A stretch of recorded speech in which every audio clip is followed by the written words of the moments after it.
శోధనల మధ్య కాపాడి తల్లిదండ్రులను నలుగురు సత్యలేఖలో నడిపిస్తూ విధానాన్ని బట్టి దేవా మీకే వందనాలు తండ్రమా. నాయన పిల్లల విధానాన్ని బట్టి దేవా మీకే వందనాలు తండ్రమా. మీరు నమ్మకంగా పిల్లలు ప్రతి ఒక్కరు అందులో మీరే చెప్పండి దేవస్థానం దేవనాయన మీ యొక్క నామాన్ని సంప్రదాయ మన్మకరంగా ప్రతి ఒక్కరు అది దేవనాయన పిల్లలు ఉండదు మీరే నటించి స్వభావం నుండి చెప్తున్నాను. మీ యొక్క ఉన్నతమైనటువంటి ఆలోచన తగ్గినంత వారి జీవితాలు వారు మర్చుకునే విధానంలోకి దేవ మీరే నడిపించగలుగుతాం. అది దేవనాయన చంద్రబునైనా స్థిరమైనటువంటి మీ యొక్క నామానికి సంపూర్ణ సాధ్యపడే విధానంలోకి దేవ ప్రతి ఒక్క బిడ్డని దేవనాయన మీరే బలపరుచుదామని మీ కృపలో వాడుతున్నాను. దేవునికి పాలనకి చంద్రబునైనా చిన్నప్పటి నుండి చంద్రబునైనా మీ యొక్క ప్రేమకు లోబడి తల్లిదండ్రి మాటకు లోబడి ఏం చేరుకున్నట్టు చంద్రబునైన క్రమమైనటువంటి విధానంలో చంద్రబునైన వారితో జీవితం ఉండగలనట్టు దేవ మీరే చూపండి సహాయం చేయమని మీకు మీకు సహాయాన్ని కోరుకుంటూ ప్రతి ఒక్క విధంగా మీరు మాట్లాడుతున్నామని మీరు భయపడుతున్నామని ఏసీ సత్పరిశుద్ధనామని వేడుకుంటున్నాను మాట్లాడి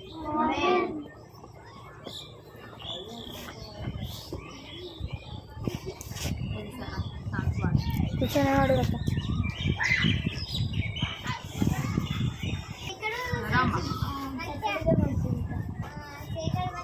అలాగే వచ్చాక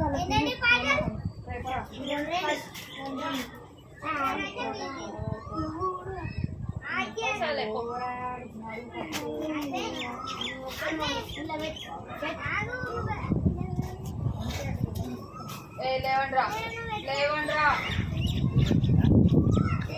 అయిపోయింది పని అయిపోయిందా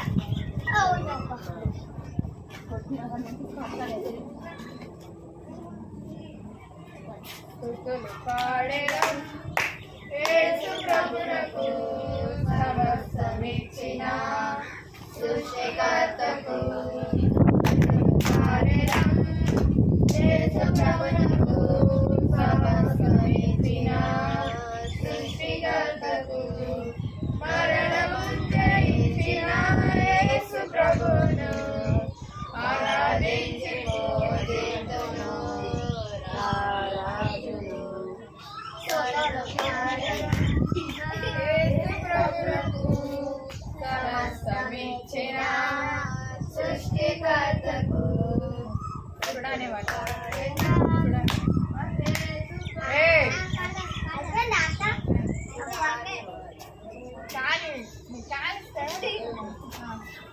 छुड़ाने वाला बचाने वाला किनारे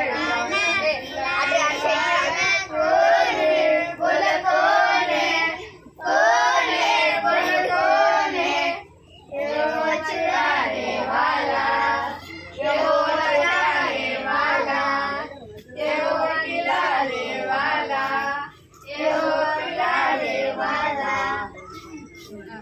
छुड़ाने वाला बचाने वाला खिलाने वाला రెండు లక్ష్మత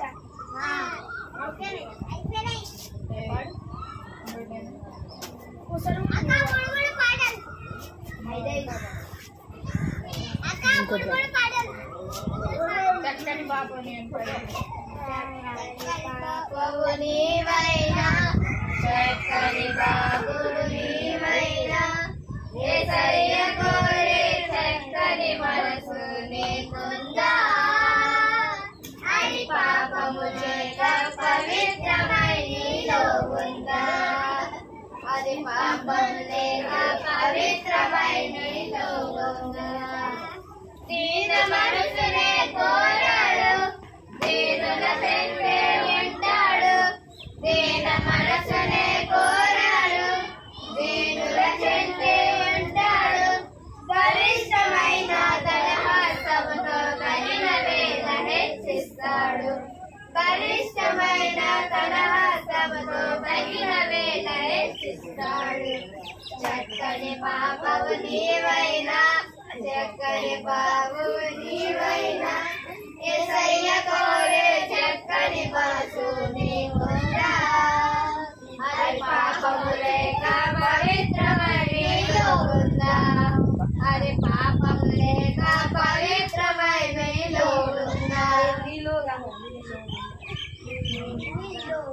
అంటే చాలా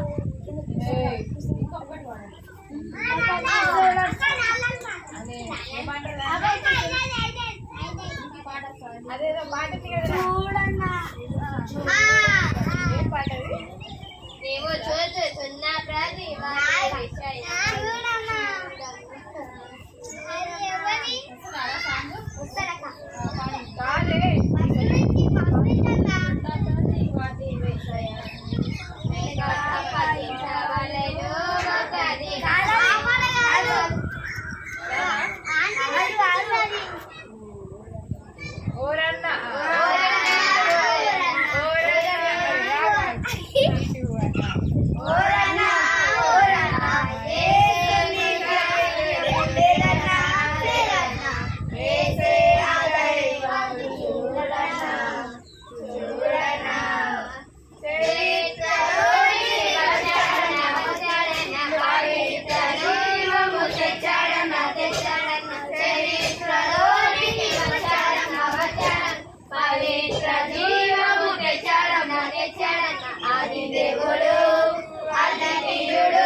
పాట ఏదైనా వాడు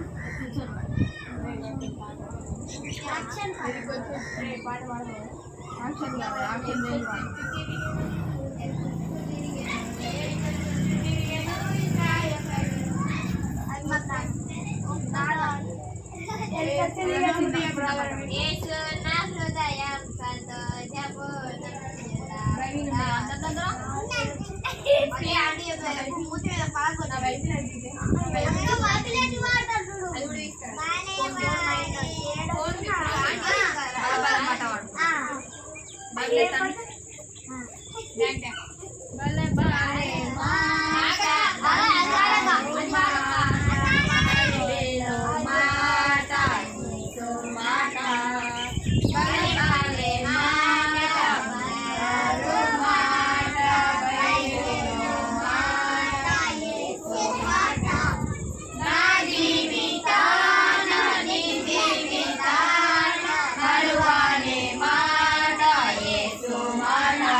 సైలెన్స్ కూర్చోండి, వేరే Silent గా కూర్చోండి. కూర్చోండి ఫస్ట్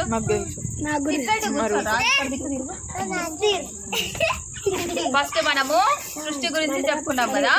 సృష్టి గురించి చెప్పుకున్న తర్వాత దేని గురించి చెప్పుకున్నాము? ఆదాము హవ్వ గురించి చెప్పుకున్నాం కదా. ఆదాము హవ్వని ఎవరు సృష్టించారు? దేవుడు సృష్టించుడు కదా.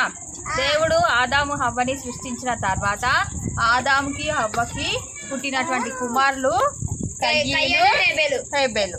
కయ్యీను హేబేలు చిన్న కుమారుడు, తమ్ముడు. అయితే ఈ కయ్యీను హేబేలు ఇద్దరు కుమారులు ఈ ఆదాము హవ్వకి దేవుడు ఇచ్చి. కయ్యీను హేబేలు ఇద్దరు అన్నదమ్ములు. కయ్యీన్ అంటే పెద్దవాడు, హేబేల్ అంటే చిన్నవాడు. ఈ చిన్నవాడు ఈ హేబేలు కయ్యీన్కి ఏమవుతాడు? తమ్ముడు అవుతాడు. కయ్యీను హేబేల్కి ఏమవుతాడు? అన్న అవుతాడు. కయ్యీను హేబేల్కి అన్న, హేబేలు కయ్యీన్కి తమ్ముడు అవుతాడు అన్న. అయితే ఈ కయ్యీను ప్రతిరోజు ఏం చేసేవాడు అని అంటే పొలంలో పని చేసుకుంటూ ఉండేవాడు అనమాట. ఏం చేస్తూ ఉండేవాడు? పొలంలో పని చేస్తూ ఉండేవాడు అనమాట. అయితే ఇతను ప్రతిరోజు పొలానికి వెళ్ళి ఏం చేస్తాడు? పొలంలో ఏదో ఒక పంట పండిస్తూ ఉంటారు కదా.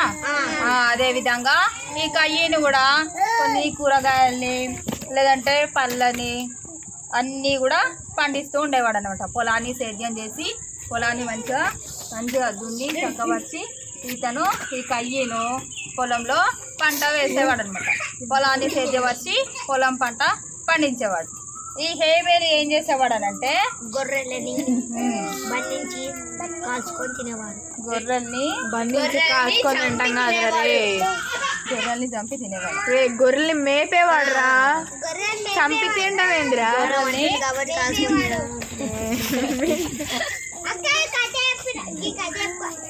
ఇక్కడ గొర్రెలు ఉన్నాయి కదా, ఈ గొర్రెలని కాసేటువంటి వ్యక్తి అనమాట ఈ హేబేలు. అయితే ఈ హేబేలు ఏమో గొర్రెల్ని చూస్తూ ఉంటాడు, కాపు కాస్తూ ఉంటాడు. కయ్యను పొలం పనులు చేస్తూ ఉంటాడు అనమాట. అయితే ఈ హేబేలు కయ్యను ఇద్దరు కూడా ఈ విధంగా పొలంలో పని చేసుకుంటా ఉంటారు. హేబేలేమో పంట పొలము చేసుకుంటా ఉంటాడు, కయ్యనేమో పంట పొలము చేసుకుంటా ఉంటాడు. హేబేలేమో గొర్రెల్ని కాపు కాస్తా ఉంటాడు అనమాట, గొర్రెల్ని మేపుతా ఉంటాడు. అయితే వీళ్ళు ఎవరి పని వాళ్ళు చేసుకుంటా ఉంటారు అనమాట.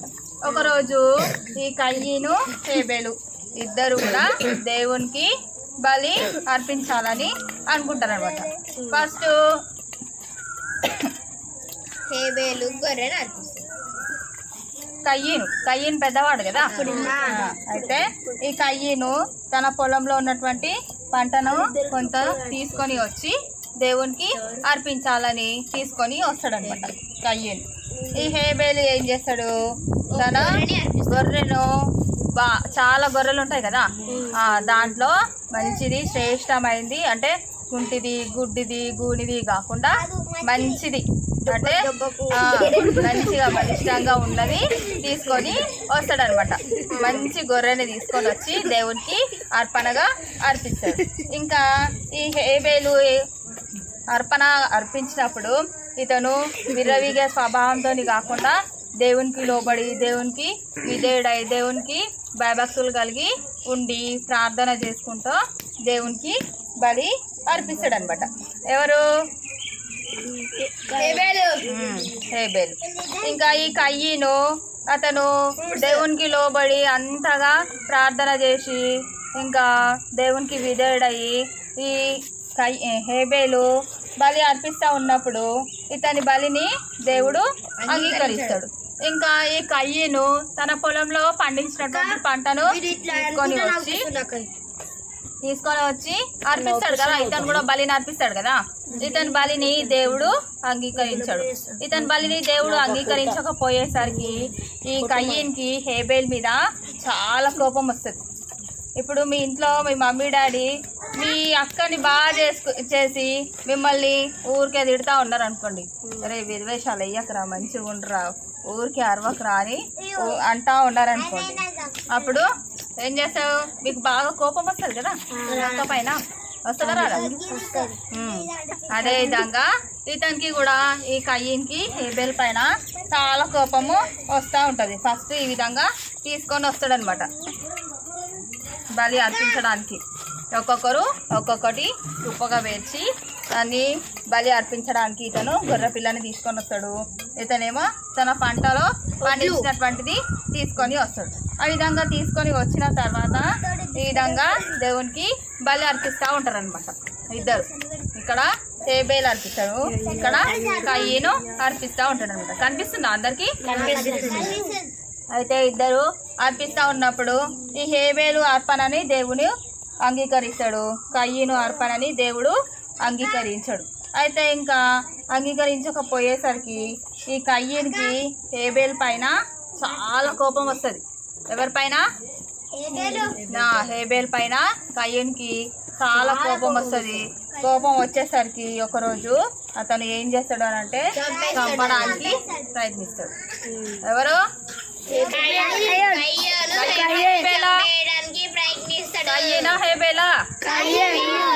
కయ్యేను ఈ హేబేల్ని చంపేస్తాడు. చంపేసేసరికి అతను ఇంకా వాళ్ళ అన్నయ్య కొట్టే దెబ్బలకి తట్టుకోలేక చనిపోతాడు. హేబేలు చనిపోతాడు. చనిపోయేసరికి ఇంకా ఈ కయ్యన్కి ఏమనిపిస్తుంది? దేవునికి నేను ఒక్కనే బలర్పించుకోవచ్చు, నేను ఒక్కనే ఇష్టంగా ఉండొచ్చు అని కోపంతో అతను ఇంకా వెళ్ళిపోతాడు. అయ్యో మా తమ్ముడు చనిపోయాడు కదా, నేను చంపేసిన కదా, మరి నేను మా తమ్ముడిని కొట్టినా కదా అనే బాధ ఏ మాత్రం కూడా కయ్యన్ లోపల ఉండదు. ఎవరికైనా సరే మనము కోపంలో ఉన్నప్పుడు ఒరే నువ్వు కోపగించకురా, నువ్వు చాలా మంచోడిరా, నీలో ఈ చెడు లక్షణం ఉందిరా అని మనము ఎవరికైనా సరే చెప్పినామనుకోండి వాళ్ళు ఒప్పుకుంటారా? నువ్వేంటిది నాకు చెప్పేది అంటారు. అంటారా అనరా? అదేవిధంగా దేవుడు ఈ కయ్యన్ని చూస్తూ ఉన్నాడు.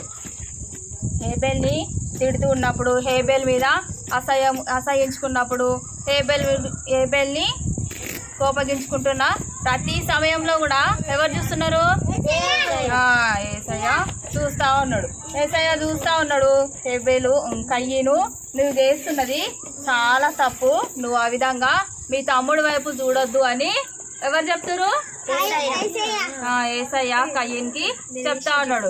చెప్తా ఉన్నా కూడా ఈ కయ్యను దేవుని మాట వినిపించుకోవట్లేదు, ఎవరు చెప్పినా కూడా వినిపించుకుంటలేదు. కానీ ఈ కయ్యను మాత్రము ఏ విధంగా రాక్షసంగా అయిపోయాడు. మొత్తం ఏ విధంగా అయిపోయాడు? రాక్షసంగా అయిపోయాడు. సొంత తమ్ముడు హేబేల్ని చంపినా కూడా తనలో ఏ మాత్రం కూడా బాధ అనేది లేదు. ఎవరికి? కయ్యన్కి. ఒకవైపు దేవుడు చెప్తా ఉన్నాడు, కయ్యను నువ్వు చాలా తప్పు చేస్తున్నావు, ఆ విధంగా చెయ్యొద్దు, నువ్వు చెడుగా ఆలోచించొద్దు, నీ తమ్ముడిని ఏమనొద్దు హేబేల్ కయ్యను అని చెప్తా ఉంటాడు దేవుడు. కానీ ఇతను మాత్రము ఎవరి మాటకు లోబడ్డాడు? సాతాన్ మాటకు లోబడ్డాడు. హేబేల్ని చంపేసిండు. హేబేల్ని చంపేసి ఇంకా అతను ఫోటో పైకెత్తు. హేబేల్ని చంపేసి ఇంకా అతను దేవునికి పశ్చాత్తాపడ్డా. అప్పుడు కూడా దేవునికి లోబడి జీవించలేకపోయాడు. ఇంకా దేవుని మాటకు వ్యతిరేకంగానే ఉంటూ వచ్చిండు. ఈ హేబేలు ఈ కయ్యను హేబేల్ని చంపినప్పుడు హేబేలు రక్తము దేవునికి మొరపెడతా ఉంది. ఏమని మొరపెడుతుంది? దేవా నన్ను అన్ని క్షమించు, దేవా మా అన్నయ్య చేసిండు, దేవా మా అన్నయ్యని క్షమించు తండ్రి అని ప్రార్థిస్తూ ఉన్నాడు. కానీ కయ్యను మాత్రము ఇక్కడ హేబేలు దేవునికి ప్రార్థిస్తూ ఉన్నాడు, కయ్యను మాత్రము కోపంతో విర్రవీగ స్వభావంతో కయ్యని చూస్తూ ఉన్నాడు. మనకు కూడా చాలాసార్లు మమ్మీ డాడీ కానీ లేదంటే పాస్టర్ అక్క కానీ ఎవరైనా సరే మంచి ప్రవర్తనతో ఉండాలి, దొంగతనం చేయొద్దు, అబద్ధాలు ఆడొద్దు, చెడ్డ మాటలు పలకొద్దు అని మంచిగా చెప్తారు కదా. కానీ మనం చేసే పనులు ఏ విధంగా ఉంటాయి? దేవునికి లోబడి జీవించము, అన్నీ మన ఇష్టం వచ్చినట్టుగా చేస్తూ ఉంటాం కదా. కయ్యన్కి కూడా దేవుడు చాలాసార్లు చెప్తా ఉన్నాడు, కయ్యను నువ్వు ఆ విధంగా చేయొద్దు, మీ తమ్ముడి పట్ల వ్యతిరేకంగా జీవించొద్దు అని కయ్యన్కి దేవుడు చెప్తా ఉన్నాడు. కానీ కయ్యను మాత్రం ఏం చేస్తున్నాడు, రాక్షసంగా మారిపోయాడు. తనకిష్టం వచ్చినట్టుగా తన తమ్ముడిని చంపేసిండు కదా. మరి మనం ఇప్పుడు కయ్యన్ లాగా రాక్షసంగా ఉండాలా, లేదంటే హేబేల్ లాగా దేవునికి లోబడి జీవించాలా? హేబేల్ లాగా దేవునికి లోబడి జీవించాలి. దీనత్వంతో దేవునికి లోబడి భయభక్తులు కలిగి దేవుని ఎదుట సాగిలపడి మనం జీవించినాం అనుకోండి, దేవుడు మనకు తోడుగా ఉండి సహాయం చేస్తాడు. కయ్యన్ లాగా చెడ్డ హృదయం కలిగి క్రూర స్వభావంతో కోపంతో ప్రతిరోజు మనం ఉన్నామనుకోండి, ప్రతిరోజు కూడా సాతానుకు లోబడి జీవిస్తాం. చిన్న చిన్నగా ఈ చిన్న తప్పే కదా, ఈ చిన్న దొంగతనమే కదా నేను చేస్తున్నది అనుకున్నారు అనుకోండి, ఆ చిన్నది కాస్త రోజు రోజుకి ఏమైపోతుంది, ఎక్కువ అయిపోతుంది, పెద్దది అవుతుంది, ఎక్కువ అవుతుంది. పెద్ద దొంగతనం కూడా చేయడానికి కూడా ఏమాత్రం కూడా వెనుకాడదు మనస్తత్వం. అందుకని ఎలాంటి చెడ్డ మనస్తత్వము మన లోపలికి ప్రవేశింపనీయకుండా ప్రతిరోజు మనము ప్రార్థన చేసుకొని దేవునికి లోబడి జీవించడం అనుకోండి, ఎలాంటి చెడు మనస్తత్వం మనలో ఏమాత్రం కూడా ఉండదు. కథ అర్థమైందా? కంఠస్థ వాక్యము పోయిన వారము నేర్చుకున్నది చెప్పండి. ప్రతిరోజు కూడా నేను హేబేల్ లాగా దేవునికి లోబడి జీవించాలి, హేబేల్ లాగా దీనత్వం కలిగిన మంచి మనసుని దేవా నీవే నాకు అనుగ్రహించు అని మీరు ప్రార్థన చేసుకున్నారు అనుకోండి, అప్పుడు దేవుడు మీకు సహాయము చేస్తాడు. పోయిన వారము కంఠస్థ వాక్యం ఏం నేర్చుకున్నారు? రండి ఒక్కొక్కరు చెప్పండి.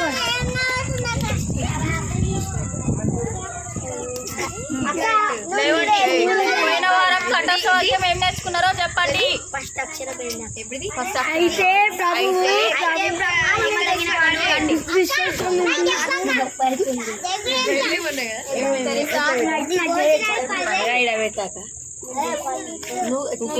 మాట్లాడకండి. అయితే ప్రభువు నమ్మదగిన వాడు, ఆయన మిమ్మల్ని స్థిరపరిచి దుష్టాత్వం నుండి కాపాడును.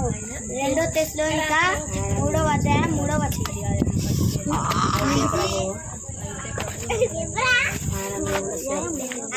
అయితే ప్రభువు నమ్మదగిన వాడు దుష్టాత్వం నుండి కాపాడును. 2 తెస్సలోనిక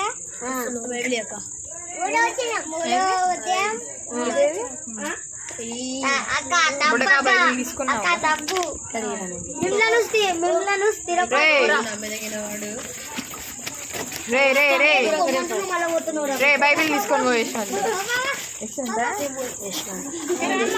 ఎవరవుతారు?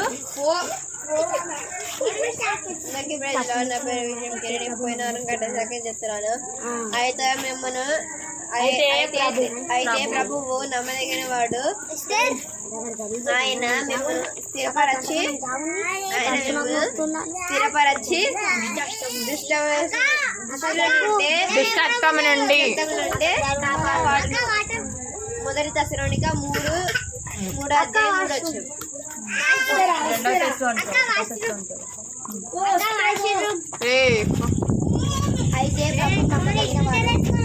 అయితే ప్రభు నమ్మదగిన వాడు,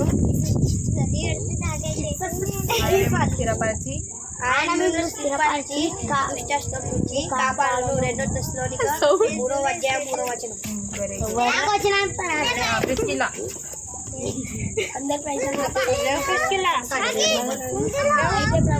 మాట్లాడదురా. ఆయన మిమ్మల్ని స్థిరపరిచి దుష్టత్వం నుండి కాపాడును. 2వ అధ్యాయం 3వ వచనం.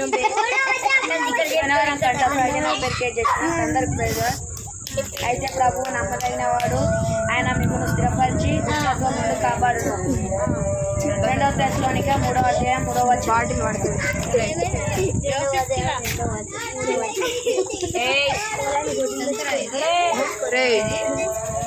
యశ్వంత్,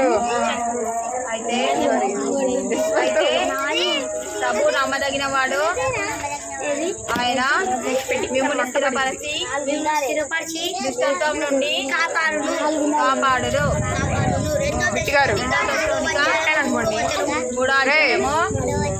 మూడో వచనము. ఈ వారం కంఠస్థ వాక్యం. ఈ వారం కంఠస్థ వాక్యం చెప్పండి. రెండో అధ్యాయంలో వచనము.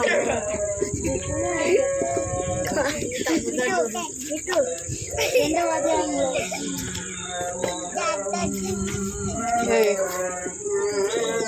జరుగు బ్రో.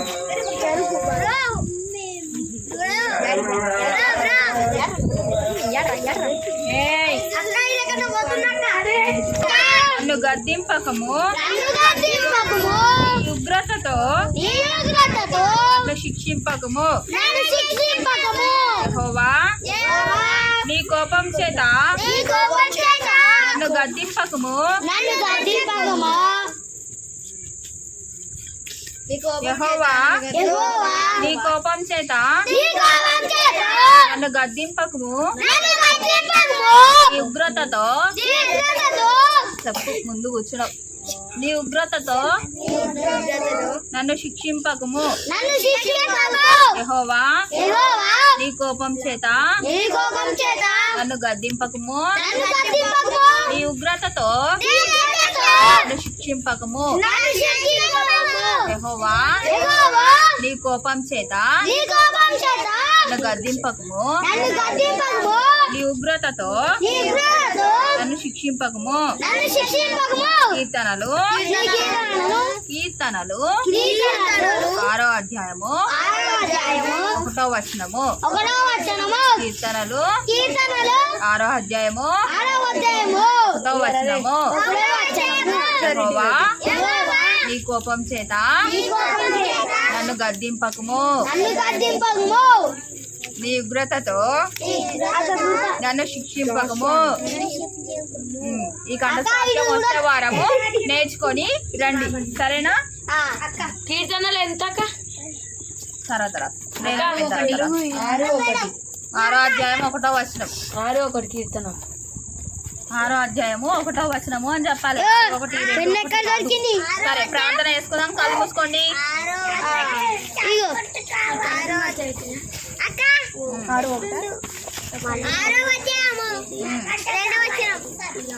వచనము. కళ్ళు మూసుకోండి, ప్రార్థన చేసుకుందాము.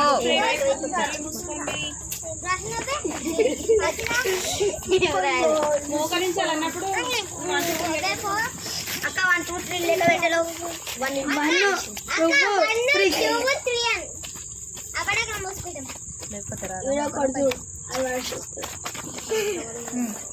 లేవండ్రా. కాళ్ళు ఒక దగ్గర పెట్టండి. కాళ్ళు అక్కడ, ఒక కాలు ఇక్కడ.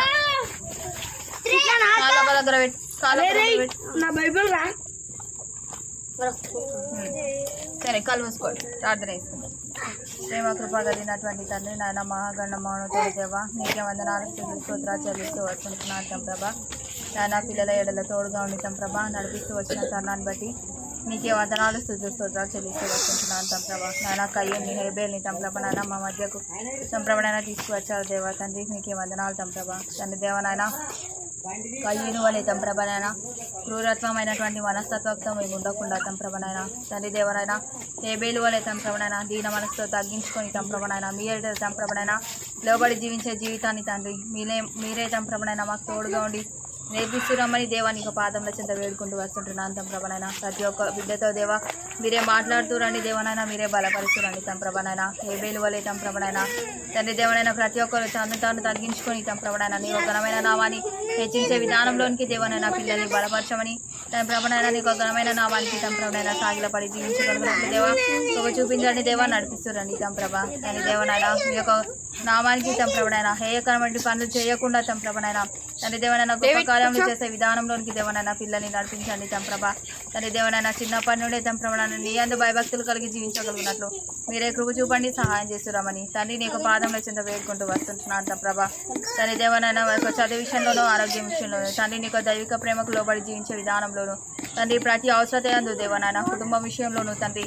తన ప్రతి అవసరత యందు ప్రభనైనా మోకాలేసి ప్రభనైనా ప్రార్థించే విధానంలోనికి దేవా ప్రతి ఒక్క బిడ్డని మీరే నడిపిస్తున్నామని దేవా నీకు పాదంలో చెంత వేడుకుంటూ వస్తుంటున్నాను ప్రభా తండ్రి దేవనైనా మీరే కృప చూపించి ప్రభనైనా ప్రతి పరిస్థితి యందు మీరే బలపరుస్తున్నామని మీరే ముందంజంగా ఉండి నడిపిస్తున్నామని ఇట్లా మీకు సహాయాన్ని కోరుకుంటూ అడిగి బ్రతిమలాడి దేవా ఇంతవరకు మీరే తోడుగా ఉండి సహాయం చేసినందుకై హృదయమారాజ్ వందనాలు స్తుతులు స్తోత్రాలు చెల్లిస్తూ ఇక ముందున్న సమయాన్ని తండ్రి మీ యొక్క హస్తాలకు అప్పచెప్పుకుంటూ మమ్మల్ని మేము తగ్గించుకుంటూ నీ యొక్క ఘనమైన నామాన్ని హెచ్చిస్తూ ఈ కొద్ది స్థితి ప్రార్థన అటువంటి యేసుక్రీస్తు అత్పరిశుద్ధ నామం అడిగి బ్రతిమలాడి వేడుకుంటున్నాను మా తండ్రి అందరికీ అక్క దేవుడు వచ్చేద్దాం